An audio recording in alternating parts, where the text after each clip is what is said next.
Kids gasp. Someone claps, thinking it's a show animal. Portion of episode 1.5.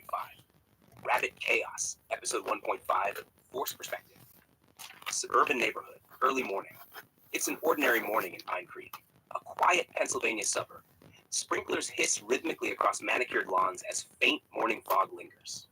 Quinn Madison, 19, a determined zoology major with messy blonde hair and curious blue eyes, sits cross-legged on her kitchen counter. She lazily spoons cereal into her mouth, her gaze shifting between her phone and a small television perched atop the refrigerator. On screen, a local news anchor drones casually through headlines, and in lighter news, residents across 3 counties continue reporting sightings of giant rabbits, likely a prank, escaped livestock, or simply exaggerated backyard wildlife. One local man even claims a rabbit the size of a horse stole his feed bucket. Stay tuned for more on this unusual story. Quinn stops mid-bite, intrigued but skeptical. Before she can process further, a low thump sounds from outside. She looks up sharply, eyebrows knit. Another soft thump, curiosity overriding caution. Quinn grabs her phone, slides barefoot from the counter, and quietly opens the back door. Quinn's backyard. The air outside is damp and cool, the grass wet beneath Quinn's feet. Holding her phone like a shield, Quinn cautiously approaches the back fence. She freezes when a shadow shifts in the corner of her vision. From behind her mother's neatly trimmed azalea bushes emerges an impossibly large rabbit, 6 feet tall at least, with thick, woolly fur and long, powerful limbs. It moves with slow grace, sniffing the air cautiously before locking eyes with Quinn. Quinn, wide-eyed and shaking slightly, instinctively hits record on her phone, whispering under her breath. Subject: massive lagomorph, unusual size, clearly abnormal. Could this be related to? Before she can finish, the rabbit suddenly leaps straight upward, clearing the fence effortlessly, vanishing into the woods. Quinn rushes to play back the shaky footage. Something catches her eye, a collar tag, partially obscured, reading Origin. Her breath catches sharply. Quinn's room. Minutes later, frantic, Quinn dials her zoology professor, Dr. Marlowe, pacing her messy bedroom cluttered with textbooks, notebooks, and wildlife sketches. The call goes to voicemail. Hey, Dr. Marlowe, it's Quinn Madison. I'm sorry it's early, but I just saw something impossible. A rabbit, enormous, with a collar that said Origin. Not Origin Biotech, but something close, like an imitation brand. Could this be connected to that woolly mice study we talked about? Call me back. This isn't a joke. She hangs up, glancing nervously at her laptop as it refreshes local news sites. A new story pops up. Local farmer claims giant rabbit encounter. She clicks immediately.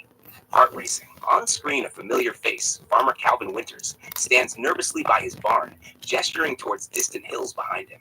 I was sipping my morning coffee, looking at the hillside. Thought I saw a rabbit just sitting right there on the nearest hill. Seemed normal enough, you know? Then it jumped, cleared right over the valley, and landed 2 hills away. Turns out it was on the far hill all along. It must have been massive. My brain just made it small to fit the distance. Anything like it. Quinn exhales sharply, muttering, forced perspective illusion. And closer than we thought. Remembering the county fair near those hills, Quinn grabs her hoodie and backpack, quickly heading out. County fairgrounds, midday. The fair is bustling, filled with the scent of fried dough and livestock pens. Quinn arrives, quickly spotting her friends. Jesse Hayes, an easygoing environmental science major with messy dark curls, always partially covering his eyes. And Harper,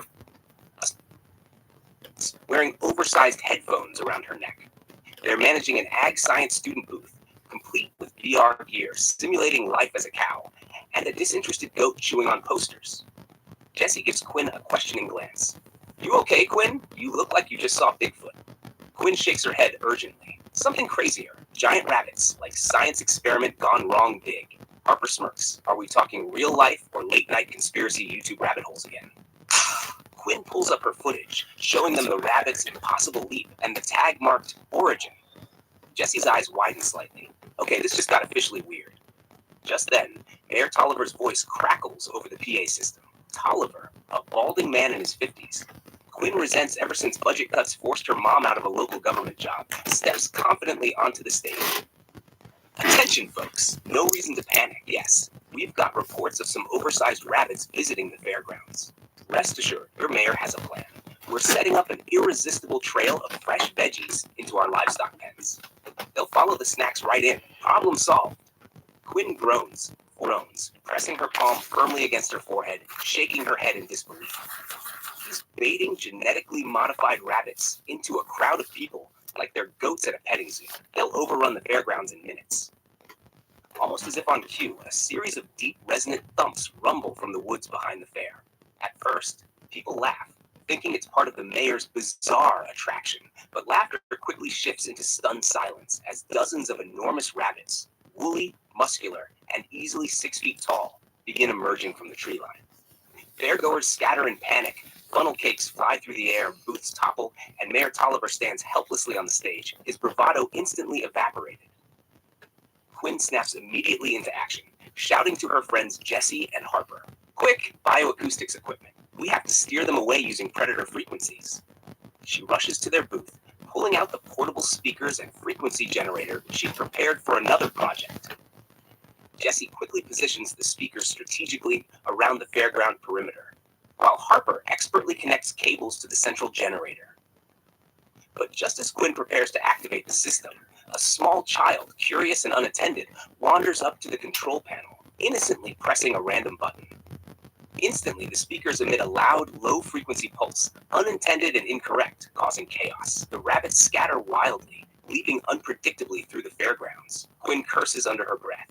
"No, that's the wrong frequency. Jessie, mute the north and east speakers. Harper, stabilize the generator. I need to recalibrate fast."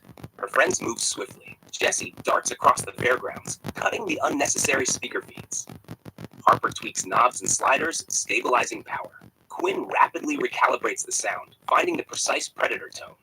The adjusted frequency fills the air, a steady, deep, rhythmic hum. The rabbits freeze, ears twitching, instincts activated. Gradually, the rabbits move together, flowing like a calm tide, guided by the strategically placed sound, back toward the forest edge. The fairgrounds fall eerily silent. The townspeople, still shocked, cautiously begin clapping, realizing the danger has passed. Mayor Tolliver, embarrassed but relieved, climbs back onto the stage. He awkwardly holds up an improvised trophy, clearly stolen from the pie-eating contest and hastily relabeled Fair Hero. Quinn approaches reluctantly, quietly accepts the trophy, and immediately hands it to Harper, who cheerfully raises it high. The crowd laughs warmly, applauding genuinely now, tension finally released. As the sun sets and families disperse, Quinn quietly walks toward the forest's edge, still driven by curiosity and unease. In the fading light, something shiny catches her eye. She kneels down, brushing aside tall grass to reveal another collar tag, cleaner, more clearly marked. Origin, Batch 2, Trial 3, Monitor until maturity. Quinn's heart sinks. She looks sharply into the shadows beneath the darkening trees, the silence punctuated by faint rustling. She whispers to herself, "Batch 2, this wasn't the end. It's just the beginning." In the woods unseen, another low thump echoes, a chilling promise of things to come. End of episode 1.5. To be continued. We got to hit that like, that bell, maybe subscribe, be nice. I can start going on my phone if you want to hear more about the Mammoth Rabbit Saga. And we're going to do other stories, even probably later today. Something a little, more sci-fi, more fun. If we get some chat, it'll be up to you. Till then, thank you.